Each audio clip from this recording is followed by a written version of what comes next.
రాష్ట్రంలో రాజకీయ, విద్య, ఉపాధి అవకాశాల్లో బలహీన వర్గాలకు 42% రిజర్వేషన్లు ఇవ్వాలని శాసనసభ వేదికగా చట్టం చేయబోతున్నామని, ఈ అంశానికి మద్దతు ఇస్తారో లేక వ్యతిరేకిస్తారో చెప్పాలని బీజేపీ నాయకులను మంత్రి పొన్నం ప్రభాకర్ డిమాండ్ చేశారు. సిద్దిపేట జిల్లా హుస్నాబాద్ ఎమ్మెల్యే క్యాంప్ కార్యాలయంలో ఏర్పాటు చేసిన మీడియా సమావేశంలో మంత్రి మాట్లాడారు. 100% సర్వే జరిగిందని తాము చెప్పలేదని, హైదరాబాద్ నగరంలో 3.1% 2.5 లక్షల ఇళ్లు మొత్తం 3,54,000 ఇళ్లు మిగిలిపోయాయని చెప్పామన్నారు. రిజర్వేషన్ల ప్రక్రియ కోసం జరుగుతున్న ఈ కులాల సర్వేలో కొందరు బీజేపీ నాయకులు అవమానపరిచే విధంగా మాట్లాడుతున్నారని మండిపడ్డారు. ముఖ్యమంత్రి కాంగ్రెస్ శ్రేణుల సమావేశంలో భారత ప్రధానమంత్రి పుట్టు బిసి కాదని మాట్లాడారన్నారు. 1994లో చరణ్ దాసు ముఖ్యమంత్రిగా ఉన్నప్పుడు మారిందా, ఆయన ముఖ్యమంత్రిగా ఉన్నప్పుడు మార్చుకున్నారా అనే అంశాన్ని పక్కన పెడితే, ఒకప్పుడు ప్రధాని మోడీ బిసి కన్వర్ట్గా మారారన్నది వాస్తవమన్నారు. కిషన్ రెడ్డి, లక్ష్మణ్, రాజేందర్ మిగతా బీజేపీ నాయకులు ప్రధానమంత్రి కులానికి సంబంధించిన ప్రస్తావన తెచ్చి తెలంగాణ బలహీన వర్గాలకు అన్యాయం చేసే ప్రయత్నం మానుకోవాలన్నారు. తెలంగాణ ప్రభుత్వం తీసుకున్న నిర్ణయం ప్రకారం జరుగుతున్న సర్వేలో మిగిలిన వారికి 16వ తేదీ నుండి 28వ తేదీ వరకు అవకాశం ఇచ్చామనా, వీలైతే హైదరాబాద్ నుండి ప్రాతినిధ్యం వహిస్తున్న బీజేపీ నాయకులు ఎక్కడైనా మిస్ అయిన వారిని చైతన్యపరిచి తెలంగాణ జనాభా లెక్కల్లో ఉండాలని చెప్పాలన్నారు. 42% రిజర్వేషన్ల అమలు కోసం క్యాబినెట్ తీర్మానంతో పాటు శాసనసభలో చట్టం తీసుకొస్తామని, ఈ ప్రతిపాదనను రాష్ట్ర బీజేపీ నాయకులు తీసుకుపోయి ఢిల్లీలో ప్రధానమంత్రి ఒప్పిస్తారా లేదా అని ప్రశ్నించారు. తెలంగాణ రాష్ట్ర ప్రజలకు 42% రిజర్వేషన్లకు కేంద్రం నుండి అన్ని రకాల చట్టపరమైన చర్యలు తీసుకునే పాత్ర పోషిస్తే బలహీన వర్గాలు బీజేపీ నాయకుల పట్ల ఆలోచిస్తాయన్నారు. ప్రధానమంత్రి మొండికేసి సుప్రీంకోర్టులో అఫిడవిట్ పెట్టి నేను చేయను అని కూర్చుంటే ప్రధానమంత్రిని విమర్శించాల్సి వస్తుందన్నారు.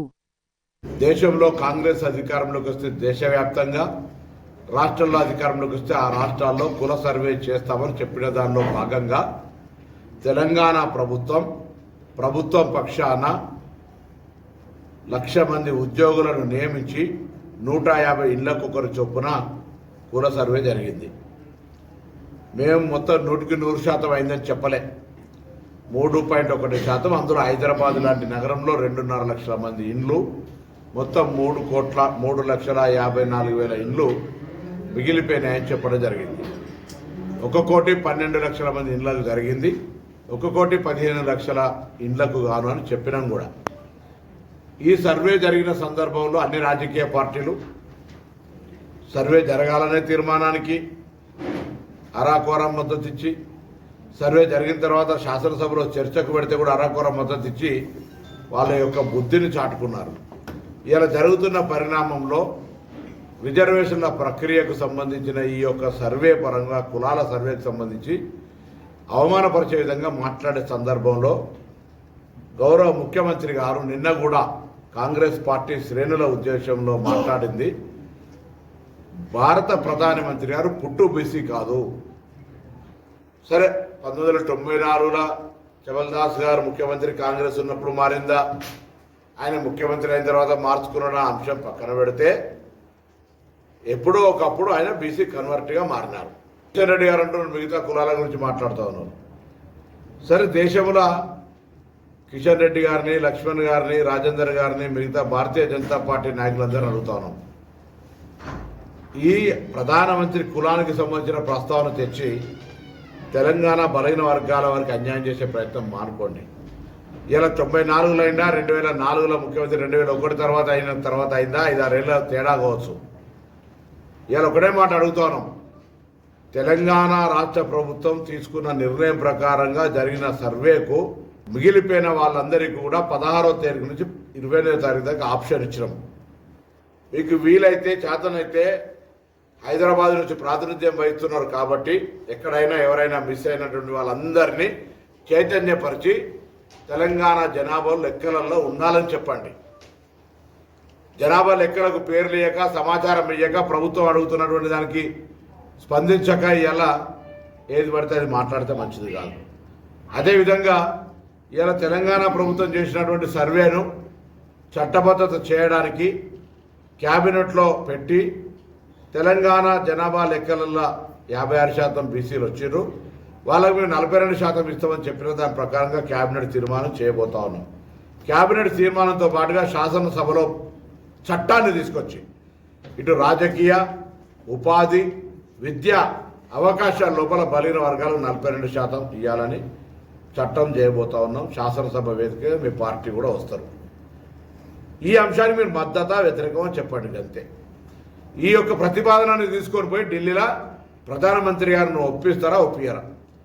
ఎక్కడ తెలంగాణ రాష్ట్రంలో శాసనసభలో ఆమోదం పొంది 42% తీర్మానం జరిగి ఈ కాగితం రాహుల్ గాంధీ గారి దగ్గరికి పోయిన తర్వాత పార్లమెంటులో 100 మంది ఎంపీలను తీసుకొని దీని మీద పంచాయతీ చేస్తారో, దేశవ్యాప్తంగా ఎక్కడ ఇది అంటుకుంటుందో అనేటువంటి భయంలో పడ్డటువంటి వీళ్ళు రేవంత్ రెడ్డి గారి మాటలకు సంబంధించి వక్రీకరించి మాట్లాడుతున్నారు. రేవంత్ రెడ్డి గారు ప్రధానమంత్రి కన్వర్టెడ్ బీసీ అంటే పుట్టుకతోటి బీసీ కాదనేటువంటి మాట మీరే ఒప్పుకుంటారు. 1994 సంవత్సరంలో ఇది కాంగ్రెస్ పార్టీ ముఖ్యమంత్రి జబల్దాస్ మహంతరావు చేసిండ్రు అని చెప్తా ఉన్నారు. అంటే అప్పటిదాకానైతే కాదు కదా, ఒప్పుకున్నట్టే కదా, మీరే ఒప్పుకుంటారు కదా. 2001లో అయినా మేము అంటున్నాం, ముఖ్యమంత్రి అయినాక కాదు అంతకుముందు మీ ముఖ్యమంత్రి చేసిన అంటున్నారు. ఎవరు చేసినా నువ్వైతే పుట్టుకతోటి బీసీ కాదనేది మీరు ఒప్పుకున్నారు. ఇక దాని గురించి పక్కన పెట్టి ఇవాళ తెలంగాణ రాష్ట్ర ప్రజలకు ఇచ్చినటువంటి బీసీ 42% అవకాశానికి మీరు కేంద్రం నుంచి అన్ని రకాల మంజూరీలు లేదా దానికి సంబంధించినటువంటి చట్టపరమైన చర్యలు తీసుకునే ప్రక్రియలో మీరు క్రియాశీలక పాత్ర పోషిస్తే బలహీన వర్గాలు మీ పట్ల ఆలోచన చేస్తాయి. లేదంటే బలహీన వర్గాల ద్రోహులుగా చరిత్రలో నిలిచిపోవాల్సి వస్తుంది. ఇది ఎవరికి వ్యతిరేకం కాదు. మీరు సుప్రీంకోర్టులో అఫిడవిట్ ఫైల్ చేసిన వాళ్ళు మీరే. ఈరోజు భారతీయ జనతా పార్టీ కుల సర్వేను వ్యతిరేకించేది మీరే. ఇలా ప్రధానమంత్రి పుట్టుకతోటి బీసీ కాదు అంటే దాన్ని ఖండించడం వాళ్ళు మీరే. అసలు మీ స్టాండ్ ఏంది?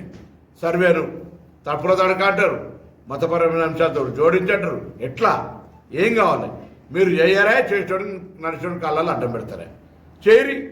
దేశవ్యాప్తంగా మీ ఏ పద్ధతి వస్తారో చేయండి.